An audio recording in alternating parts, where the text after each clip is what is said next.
Halo Talabers. Membagongkan.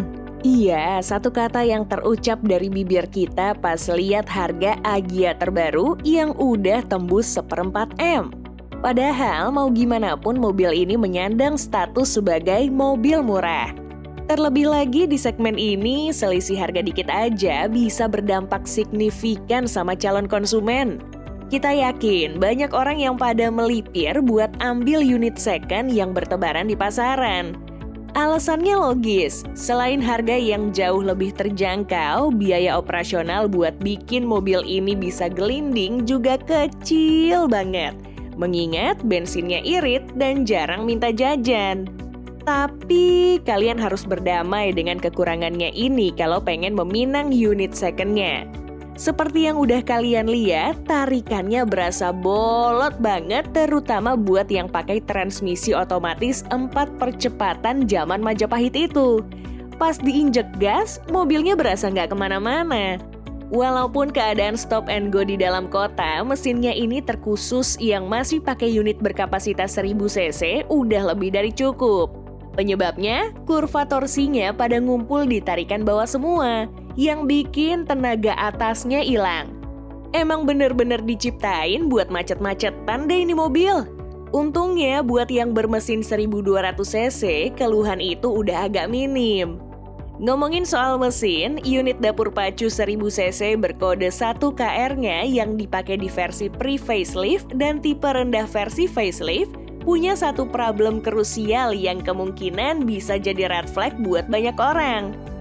Iya dia irit, iya dia bandel, tapi geternya itu loh, berasa sebadan-badan penumpang. Gak lebay ya, kita tahu kalau karakter mesin 3 silinder itu punya getaran yang lebih berasa dibanding mesin-mesin dengan jumlah silinder genap. Semacam kodratnya lah. Masalahnya, Agya ini getarannya agak-agak over buat sebagian orang. Ada banyak banget mobil-mobil dengan 3 silinder yang berkeliaran di jalanan. Tapi Agya ini salah satu yang paling parah getarannya. Semacam engine mountingnya nggak serius buat ngelakuin tugasnya dalam meredam getaran mesin. Gokilnya, orang yang baru pertama kali naik Agya atau Ayla 1000 cc bakal mikir engine mountingnya udah kena. Padahal mah ini pola pikirnya yang kena. Salah. Padahal getaran ini udah terasa sejak mobil ini masih berstatus inrayan. Ada solusinya? Ada kok. Tinggal cari unit yang bermesin 1200 cc 4 silinder. Mesin berkode 2NR itu bahkan punya silinder dan piston yang lebih banyak dibanding Agya 1200 cc terbaru yang harganya bikin sesak nafas. Efeknya, ya jelas getarannya jauh lebih kalem. Tapi kalau budgetnya cuma ngepas di varian-varian yang 1000 cc ataupun versi sebelum facelift, coba perhatiin komponen yang berkaitan langsung sama getaran tadi. Engine mounting inilah yang bertugas menyerap seluruh getaran super hebat berskala puluhan magnitudo dari mesinnya, sekaligus menjadi tempat berpegangnya jantung pacu tersebut pada sasis mobil. Biasanya, engine mounting yang cepat bubar itu di mobil-mobil yang mesinnya gede dan berat. Tapi melihat ini adalah sebuah Agya, kayaknya nggak make sense ya kalau penyebabnya karena bobot. Oh iya pastinya dong, engine mounting yang sering jadi PR saat beli Agya second itu rusak gara-gara bebannya buat meredam getaran terlalu tinggi. Dengan kata lain, karet-karetnya aja nggak begitu kuat buat nahan getaran mesinnya. Pantes aja sampai ke kabin. Syukur aja harga spare part Agya tuh nggak bikin rekening tinggal jadi saldo minimum. Cukup siapin 300-400 ribu rupiah buat satu piecesnya. Getarannya udah bisa dibikin kalem dikit. Selain getaran, problem ini juga sering dikira ada part yang perlu diganti, padahal emang karakter bawaannya dari lahir. Agya ini bagi sebagian orang sebenarnya punya suspensi yang fair-fair aja.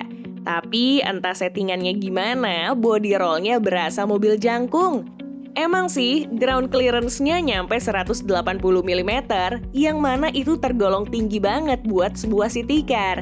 Tapi racikan suspensinya yang aneh itu menyumbang lebih banyak ke rasa berkendara yang super limbung.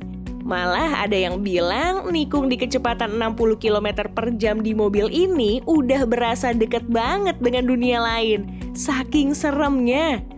Itu juga berlaku buat rasa berkendara yang luar biasa melayang di kecepatan tinggi. 11-12 kayak Avanza Gen awal kalau kalian pernah coba. Maka dari itu jangan sekali-sekali nyoba kebut-kebutan di jalan umum pakai mobil ini ya. Gak ada stabil-stabilnya. Apalagi bannya masih bawaan standar yang pakai tipe Eco-Ecoan. Better safe than sorry. Mending kalau celakanya sendiri. Kalau ngajak orang lain, amit-amit. Kalau udah oke di sektor mekanikal kayak semua yang kita sebutin tadi, sekarang pertimbangkan kalau kalian harus hidup dengan mobil yang build quality-nya nggak begitu solid. Apalagi ini adalah sebuah Toyota yang dulu image-nya meski nggak istimewa tapi seenggaknya solid. Plastik-plastik interiornya tipis, pemasangannya nggak rapi, bahkan beberapa ada yang punya sudut tajam bikin silau pula pantulannya kalau kena matahari. Nggak masalah. Siapa sih yang mau goyang-goyangin center console box atau mencet-mencet dashboard tiap hari? Oke, masuk akal. Sekarang kita kasih tahu kalau ada satu hal yang lebih mengganggu dari itu. Road noise. Bukan cuma road, tapi semuanya. Nyaris di segala penjuru kabin tercipta noise yang lumayan berasa chipnya. Entah itu suara motor yang lewat, suara ban di kolong, atau suara kelontang di atap pas lagi hujan. Lengkap deh. Udah mah peredaman getarannya payah, peredaman suaranya juga ikutan ngelawak. Saran sih ya, pasangin peredam di setiap pintu dan lantai mobil ini. Toh biarpun ketambahan bobot segitu, mobilnya juga tetap irit. Kalau nggak begitu sayang karena plafonnya diturunin, sekalian pasang di atap juga, biar nggak gitu berisik suara hujannya. Buat yang udah nonton sampai sekarang dan masih yakin buat beli mobil ini, kita kasih informasi tambahan nih. Mobil ini cuma turun dikit dalam kurun waktu beberapa tahun. Tuh, lihat aja. Dari harga yang 100-an kecil sampai 150 jutaan. Kita kasih saran sih, ambil yang tahun mudaan, minimal 2018 atau 2019 lah. Oh iya, buat yang Matic, kadang konsumsi BBM-nya jauh lebih boros karena persoalan tarikan tadi. Nggak kayak mobil sekarang yang Matic sama manualnya cuma beda tipis.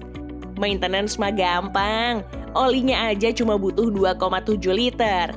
Itu artinya cukup beli yang kemasan 1 literan 3 biji, jadi nggak usah beli yang galon. Pajak juga nggak usah gitu khawatir. Yang keluaran awal bahkan cuma 1,6 jutaan. Beda dikit sama yang agak baruan di angka 2 juta rupiah.